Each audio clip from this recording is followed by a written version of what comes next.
Welcome back and thank you for staying with Weekend Prime. Churches are set to open their doors tomorrow after the relaxation of some protocols that will see more increased numbers of worshippers going to churches. While many church leaders are happy about the relaxed protocols, some say this should have been done a little bit earlier.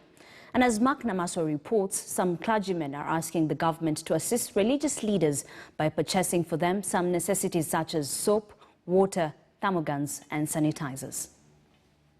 At the Free Pentecostal Church in Kibra, preparations are underway for the upcoming Sunday service. This time round, places of worship will admit more than 100 congregants, depending on the available space, with social distancing adherence. However, one church leader here faults the government approach. Even now that rules have been relaxed, not many people are free to come to church. Not many people are confident or have the faith to come to church. He suggests that the government should have focused on proper civic awareness as opposed to scare tactics he claims it deployed. We should be able to differentiate between matters of faith and matters of science and what have you. On the other hand, Bishop Boniface Mosoti of the Victory Evangelistic Ministry Stasia says, with the relaxation of some regulations, churches in poor neighborhoods will scramble to reopen but remain ill-prepared. Even affording the soap is not easy.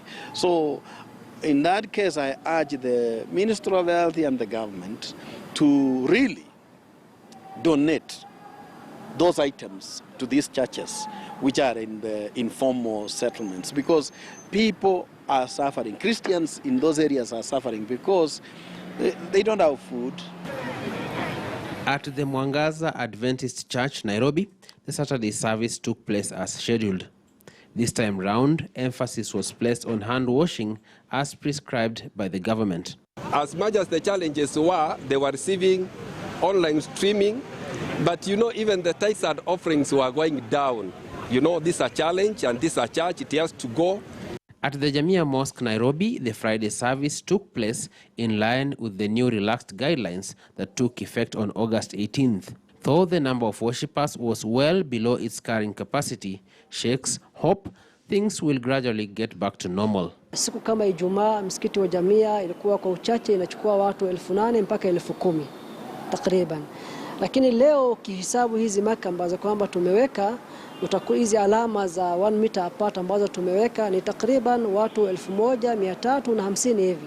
In the latest developments on regulations, children aged 6 years and above, as well as the elderly up to the age of 65, will now be allowed to go to a place of worship.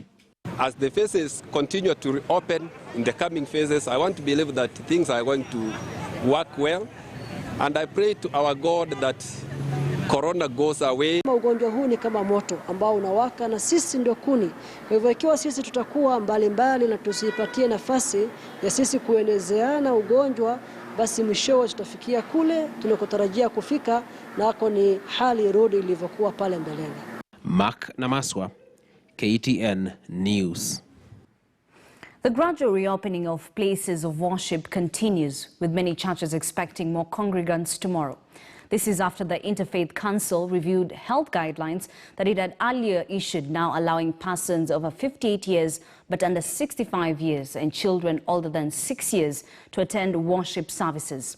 Our Central Kenya reporter Ibrahim Karanja had an exclusive interview with the Interfaith Council chairman, Archbishop Anthony Muheria, earlier today, and here is that conversation. Well, I have with me Anthony Muheria, the Archbishop of the Catholic Church here in Nyeri, and also the chair of the Interfaith Council that has been advising the government on matters COVID-19 and also the reopening or the gradual reopening of worship places in the country. And I want to briefly engage him to have a recap of what to expect tomorrow. Remember, tomorrow is when the new regulations that they gave will be implemented. Some places of worship, including mosques, started implementing yesterday, but let's just briefly get the recap. Thank you so much for speaking to us. Let's start with the recap of the new regulations. Now we have moved from the ones that had limited the number of people to meet at a place of worship. What are the new regulations? As you know, that the Interfaith Council worked on a phased reopening of the places of worship, which contains 5 phases.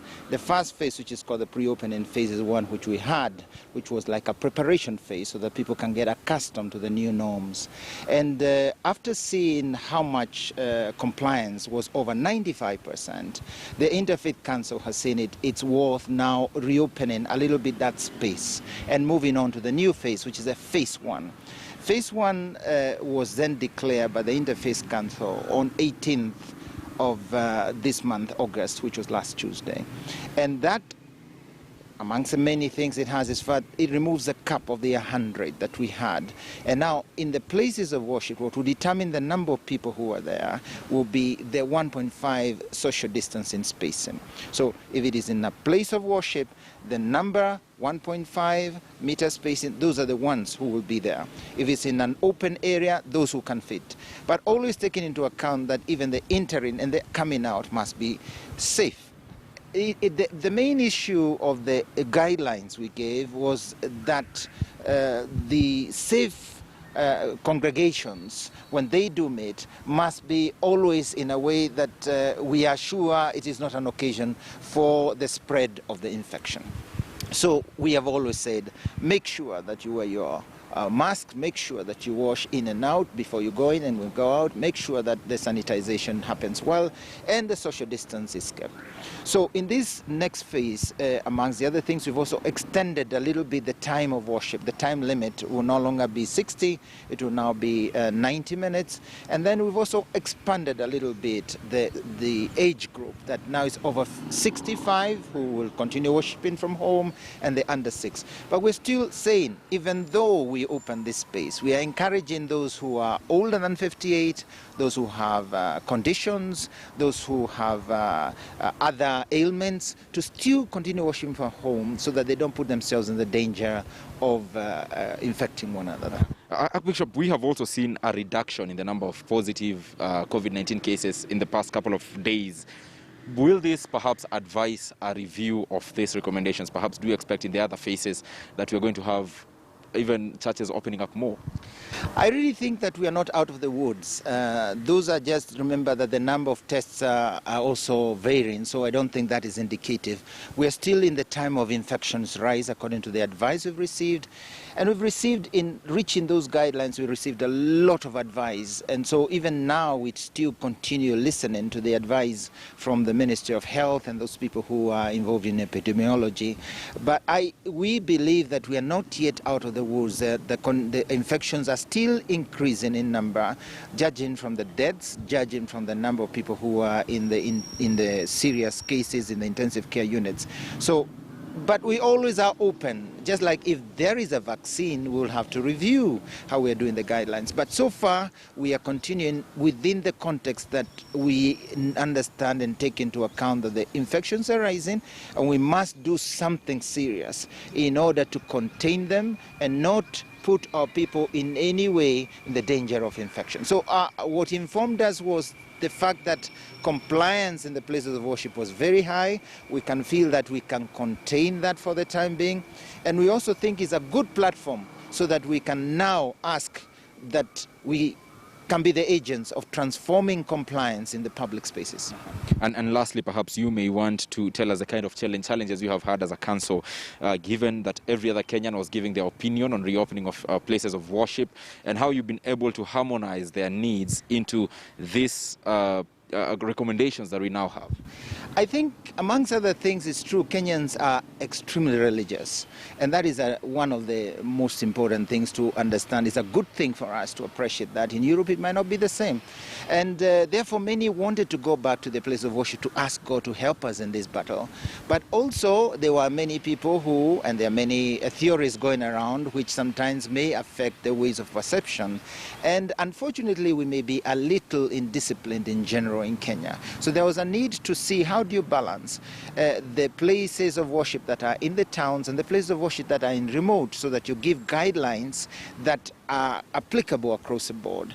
But the great thing is to know that in the Interfaith Council, while coming from very diverse faith traditions, we have worked amazingly well. We've visited twice the counties, we've visited and met the religious leaders from different faith traditions, and they have welcomed the guidelines. And the greatest lesson is the fact that we're working very, very, very closely.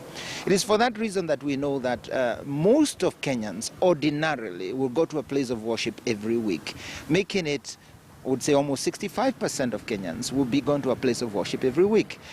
Whereas those who go to other places of entertainment, of the markets, of the supermarkets, will be not more than 10%.